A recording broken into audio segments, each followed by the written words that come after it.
Tim Benz. Tim, go ahead.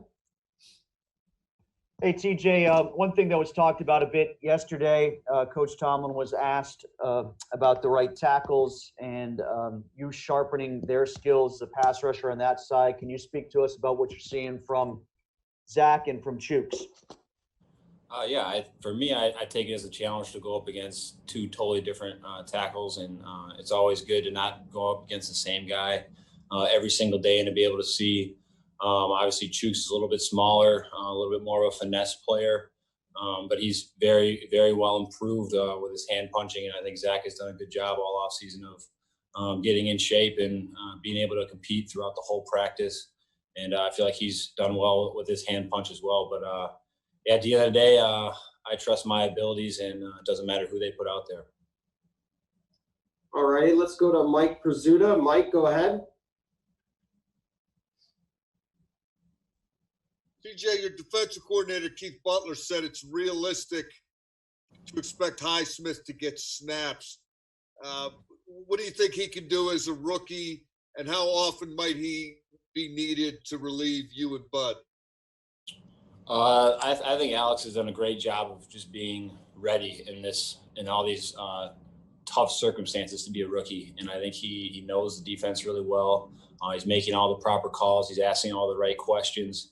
And I feel like he can definitely fill in when needed. And I think Bud and I found out last year that we can't play the full game. We can't play every single snap if we want to play to our fullest of potential. So I think he can definitely help rotate into games this year. All righty, we'll move on to Brooke Pryor. Brooke, go ahead. Hey, TJ, I've got a spike ball question for you. We talked to Tyson about it yesterday. He said that the two of you are the best team. But I was just curious, how did that game start, and how important is it to have that camaraderie in the locker room, especially in a year where you're not in Latrobe for a normal camp or doing things, team building the way you normally would be this time of year?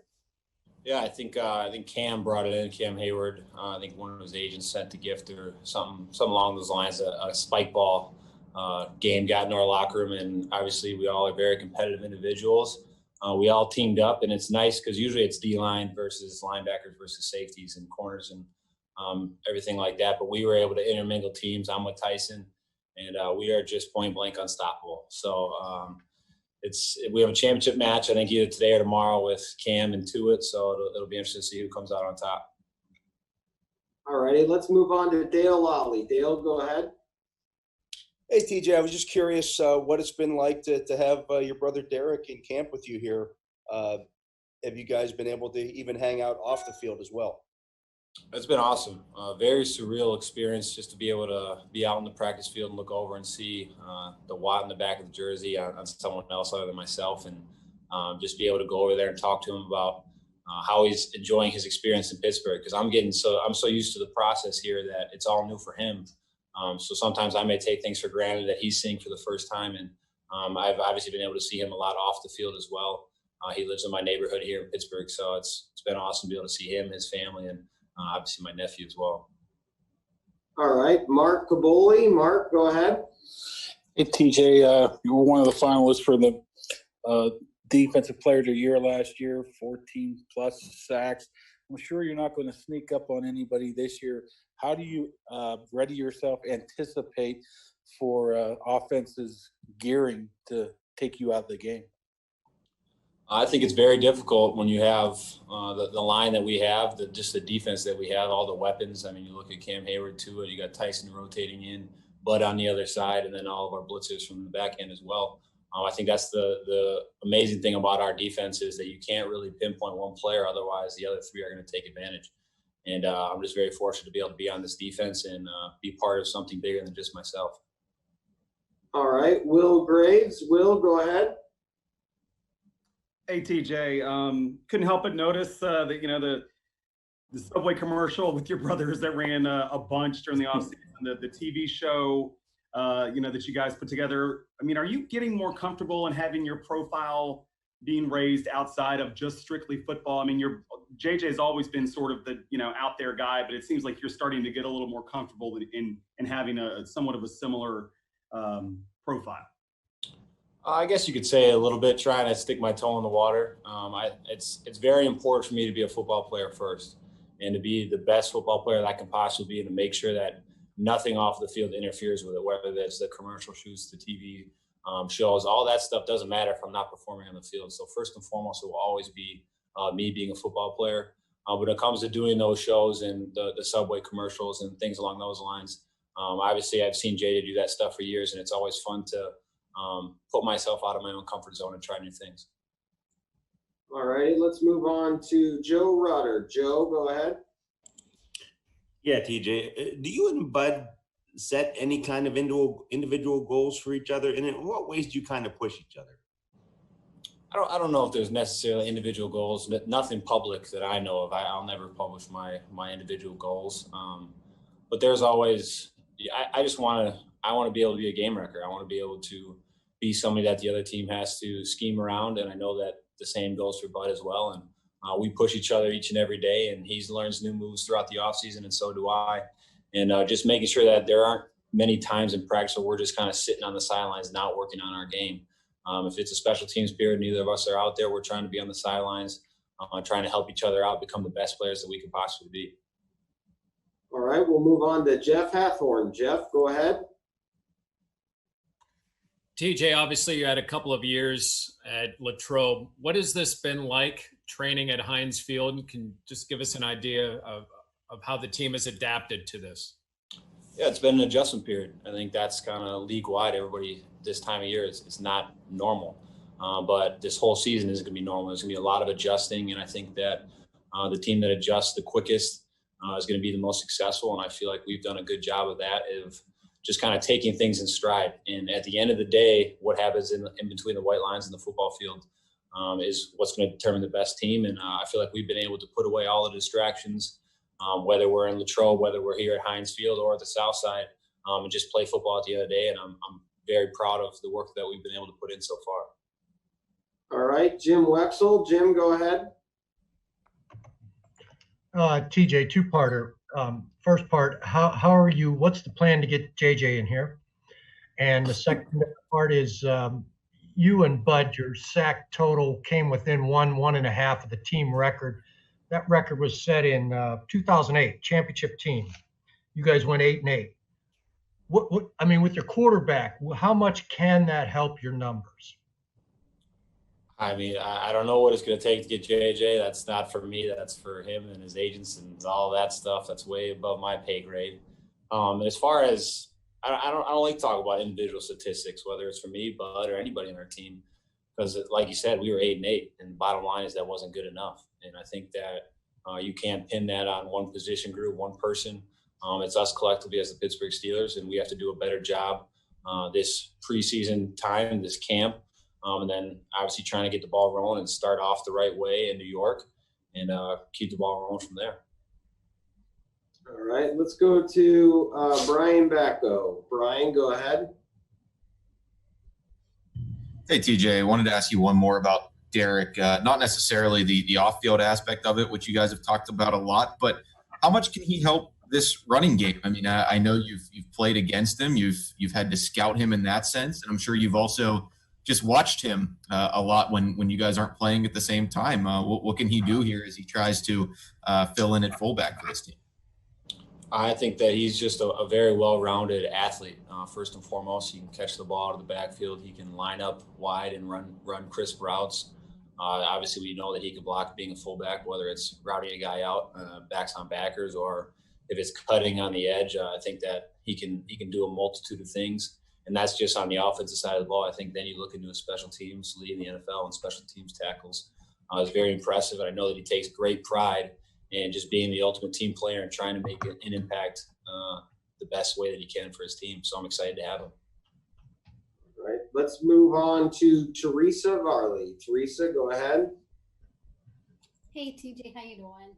I'm great, Teresa. How are you? I'm good. It looks like there's been a lot of energy at practice. Without the preseason, to show the young guys, to keep that energy up, have practice be very competitive so the guys just coming in, the young guys can see that, to know what to expect when they go out there full fire for the first regular season game.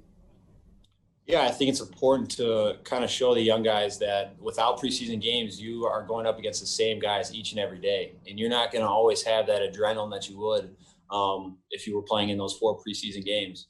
And also another aspect is once we go into these stadiums, there aren't going to be fans. If there are very few, there's going to be a lot of hype in the stadium that you're going to be able to physically feel. So you have to get yourself up for these moments. And what better setting to do that than here in training camp? You're not always going to feel like playing football or that you're going to be 100% out there and being super hyped. So I think it's important for us to feed off of each other. For me, I want to be one of those energy guys and lead by example, just to try to carry the team as far as having an emotional, get ready to play football type of atmosphere, even though the fans aren't going to be in the stands necessarily. All right, we'll move on to Albie Oxenrider. Albie, go ahead. Hey, TJ, how are you? I'm great. Do you feel as a team, do you feel momentum this deep into training camp? You talked a couple minutes ago about how nothing is normal and you have to adjust. But that being said, do you feel you guys have gained momentum in your workouts and now that you've been in pads at Heinz Field? Absolutely. Like you said, we're just keep continuing to gel and grow as a unit. Steve Nelson going into his second year here in Pittsburgh. You have Devin Bush going into his second year as well. And we just feel super fast. We feel super physical. We're flying around. We are making a ton of plays, making life very difficult on the offense. And it's just fun to see who's going to make the play next. And that's the great thing about our defense. We don't care who's making the plays as long as we're all making them together. All right, we got time for 2 more. We'll go to Hugh Ringer. Hugh, go ahead. TJ, you've had an amazing 3-year career so far here with the Steelers. You came in as a #1 pick. Most people thought you'd be very good. You have transcended many expectations. How were you able to do this? Is it the Watt way or what is it? Well, thank you for the generous introduction there. I appreciate that. I don't know. I think it's just hard work. I think I've always kind of had the plan of how I wanted to enter the NFL. And obviously I had the blueprint from both of my brothers of just wanting to put my head down and work as hard as I possibly can. Not doing a lot of talking. If you go back to all my interviews as a rookie, I probably was very shy. I didn't want to say a lot at all. And just wanted to work, wanted to soak up as much information as I possibly could and gain the trust of my teammates. And then year 2, try to kind of develop more and take that huge jump that Coach Tomlin always talks about from year 1 to year 2. And the #1 consistent thing year in and year out is just the hard work and always wanting to get better. There's still so many so many parts of my game that I want to continue to grow in, that I can always get better at. So I'm just very eager to start this season, but also understand this process of training camp is a time for me to improve, not only personally, but as a teammate as well. All right, we'll wrap it up with Missy Matthews. Missy, go ahead. Hey, TJ, just curious, you mentioned special teams period. You and Bud get to a chance to keep working. What's something that you guys do? And also, what is the biggest improvement you've seen with Bud so far during this training camp? We've been working hands. We've been working hands like crazy. I know he sees a pass rush coach or 2 in the off season, and I'm not huge on seeing individual pass rush coaches. So I just kind of work on my own drills and try to share as much as I can with him. But more than not, I'm picking his brain, trying to figure out what new things he's learned in the off season. And out of Bud, I think, just the intensity that he's bringing this camp. He's made a ton of plays. He's always been a really well-rounded player in the run and in the pass.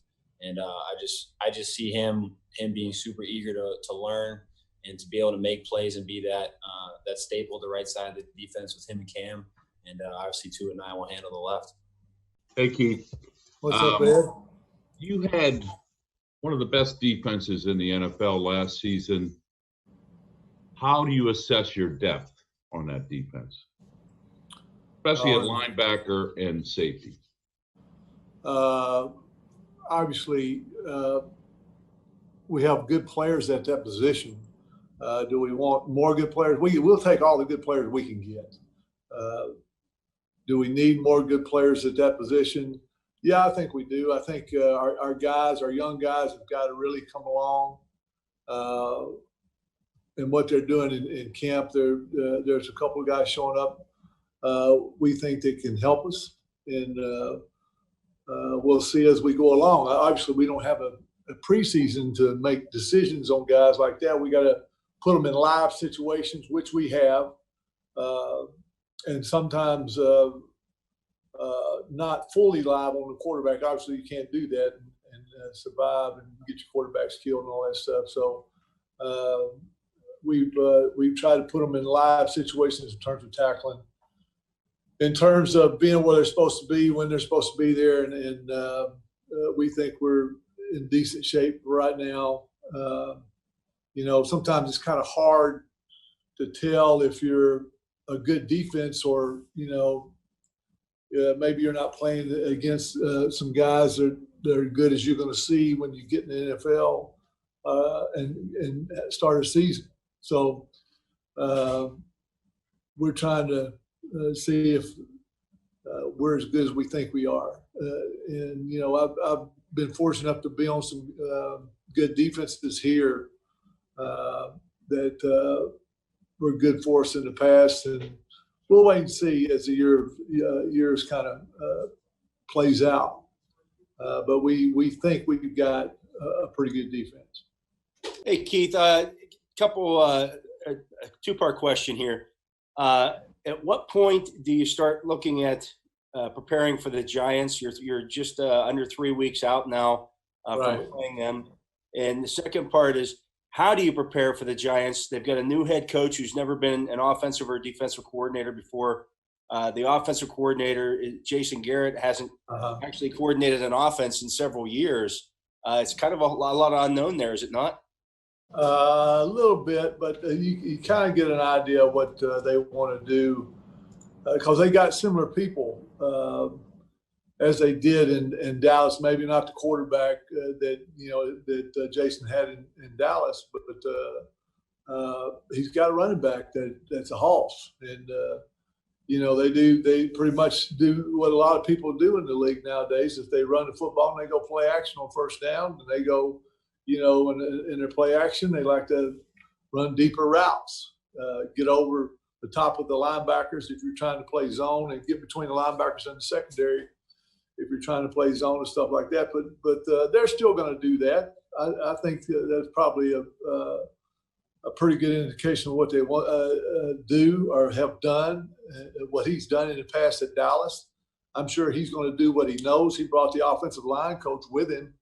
So, they're pretty much going to have the same running game that they probably had in Dallas. And, I wouldn't change it much because, they were pretty successful running the ball in Dallas also. So they'll do both. They'll have an emphasis on running because of the guy they got running the football, and probably offer play action also, and try to, like most offenses do, they'll try to stay out of the third and long situations and get in third and medium and third and short. There's a lot of different ways you do that, but I think that's what they'll try to do there too. All righty, let's go to Missy Matthews. Missy, go ahead. Hey, Butts. Hey, Missy. How you doing? I'm good, thanks. Hope you're well as well. Just wanted to see what you're seeing from TJ and Bud as a tandem at outside linebacker, and also what you're seeing from each of those guys individually through this portion of camp so far. Oh, I think I'm glad we got them. They're going to be a couple of guys that's going to be hard to deal with. Bud is probably a little bit bigger than TJ, but TJ is still advancing in his pass rush, and he's a problem for a lot of people because he does a great job of using his hands when he rushes the passer. Does a good job in recognizing the difference in pass and run and play action and stuff like that. But so is Bud. Bud's a big, strong guy, and he's going to be hard to handle. Both those guys. I'm glad we got both of them. They're going to be a big part of our defense, and I think they're going to be a major force to deal with when offenses try to line up and play against us. And as long as they're doing that, and I think we'll be okay. We probably need to try to get a little bit of depth out of our guys behind him, and so behind them, so we can keep them fresh in the game, and maybe when we have to close out a game, those guys can be fresh in that situation too. All right, let's move on to Brooke Pryor. Brooke, go ahead. Hey, Bud, so it's actually perfect. I was going to ask you about the depth behind TJ and Bud, specifically Alex Highsmith. Today, Mike said that he's showing that he belongs, but what are you specifically seeing out of him? And do you think it's realistic to expect him to get some defensive snaps this year? Yeah, I think it is, because if we got to rest those guys at some point in time. Ola's doing a good job for us also. But Alex has really shown that he belongs in the NFL. He belongs where we drafted him at. Do we really know that until we get him live action? Probably not. But what we've seen him do here in practice and stuff like that is encouraging in terms of us putting him in and having enough confidence in him that when he goes in, it won't be a huge drop off from those two other guys. But those two other guys are good football players and probably elite in the National Football League. So it's going to take a little while for Alex to catch up with them. But I think he's got a real good attitude in what we're asking him to do. He's real good at learning. You don't have to tell him something 2 or 3 times.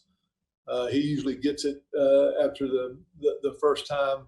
And I've always thought good defensive football players learn from their mistakes. And what I mean by that is they don't repeat them. And I think Alex is that type of guy. And hopefully, as the year goes along, he'll get better. So we won't worry about trading him in and out and resting those guys. All right, we'll go on to Ray Fittipaldo. Ray, go ahead.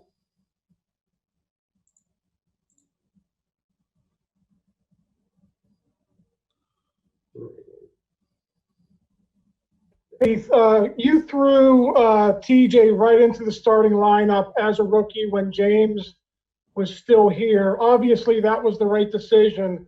But how did you know back then that it was going to turn out the way it's turned out for TJ here through the first 3 years? Well, you watch them in training camp, and the advantage we had then, again, was those 4 preseason games, and that was a big difference for us. We get a chance to see them in live action and see them play at the NFL level before we make decisions to do stuff like that. This is different for us, and as different as it's ever been. We don't have those games to rely on to put younger players into the game and see if they're ready for the National Football League. We got to judge that by what we see in practice, and hence we've had a few live sessions in terms of tackling and what we call team run and stuff like that. We haven't had any live stuff against the quarterback. Obviously, we don't want to do that versus Ben, but we need to. The hard part about this preseason is there is no preseason, so we have to find that out for ourselves and try to get some live practices against the quarterback and see if he's going to be in a situation where we're going to put him under duress if we can. So we'll try to get an idea that way with it, and then as we go along, we just we still got to rest those guys, those 2 outside guys, and then put him in there and see how he does. All right, we'll go to Mike Prizzuta. Mike, go ahead. Hey, Keith, as you evaluate your guys individually and collectively, are you noticing number 11 on offense? And how do you think he's doing against your pretty good defense? Well, when I first saw him, I thought he had brick hands there for a minute, but I've been real impressed with him as of late. That size and that speed, something that's hard to defend, especially, you get in the red zone and stuff like that, and you start playing jump ball with a guy, and he's got that size that he can body you up with, or he can out jump you. it makes it tough for us to defend a guy like that. So I'm glad we got him, and I think he's going to be a good football player for us. At least he makes it tough on us to defend him, and he's kind of shown up these last week or so. He's really gotten better, I think. But I'm not coaching him. I'm just I'm watching him against us, and if we had to play him, I'm sure we'd find a way to double him and try to take him out if we could. All right, we'll go to Jeff Hathorn. Jeff, go ahead. Hey, Keith, I'm just wondering what role does, does Dan McCullers have with this defense? And do you think this is his year to put it all together? I think it's got to be this year for him to put it all together. We've got a pretty good defensive line, and I think as big as he is, and when we play the three-man front, or what we call Okie, then he's going to be singled up a lot on the center. And if he is, then he's got to take that center and push him and put him in the quarterback's lap. He should be able to do that because he's a big man. And I think he understands that this is a year, kind of the make it or break it year for him. And I think he'll end up helping us in that regard. Although Tyson is a good player for us too. He does a good job for us inside and outside. He's a little bit more versatile, that he can go inside and outside and play and be a good player. We got some young guys that are coming up too, and we're taking a look at that we like, and we'll see how they come along for our defensive line. Because really during the game, when you're wrestling with a guy that's 300 pounds, you get tired. And so Cam and Tuitt, both those guys are going to get tired. We're going to need to rest them a couple times. Tyson the same way. We'll play him inside when we're playing our Okie defense. So we've got, I think, a little bit of depth there. We got to be able to rest those guys and put guys in there that can be productive for us when those guys, when those guys aren't in there. All right, we'll move on to Albie Oxenrider. Albie, go ahead. Hi, Keith. How are you? Good. How you doing? Good. Thanks for your time. Quick question about the way this preseason has been in training camp. Right. Do you have any concerns at all? Has there been anything that you're unable to do from a coaching standpoint with the virtual offseason and with no preseason games and with training camp the way it is now? Does anything concern you about that in terms of preparation? Well, I've always believed as a player and a coach that you've got to get your body in hitting condition, not just cardiovascular and making sure that you're in good shape in terms of running and stuff like that. The problem is when you hit, you put stress on your muscles and your tendons and stuff like that that you can't replicate unless you hit. And so we've tried to do a job of that, of making sure we get the hitting done in the pads that we got in order to be ready for that first game. My concern is going to be injuries, really, the first 2 or 3 weeks, and for people around the league and people have their bodies ready for the type of hitting that's going to happen on the first ball game, because it's going to be very, very intense. And it's hard to replicate that until you start playing. And so I think our guys and Coach Tomlin is doing a good job in preparing our guys for the situation that we're going to be in those first couple of games. That we've got to be able to play those first couple of games and hopefully keep people healthy, much less the pandemic. All right, Mark Caboli. Mark, go ahead. Hey, Butts. I'm just wondering, is there any way you guys can get Cam Sutton on the field more, or is it just his versatility is what's, is the best attribute of him right now? Well, that is the best attribute, that he can play multiple positions for us. And we like that out of him. Even though he might not be a so-called starter for us, he's still going to play a lot. He's going to play quite a bit. We get in our dime package. He's probably going to be the next guy in terms of playing our dime position. So that's like another linebacker. And sometimes he'll have to play the nickel position, which right now for us, we're in pretty good shape there, I think. And but he's got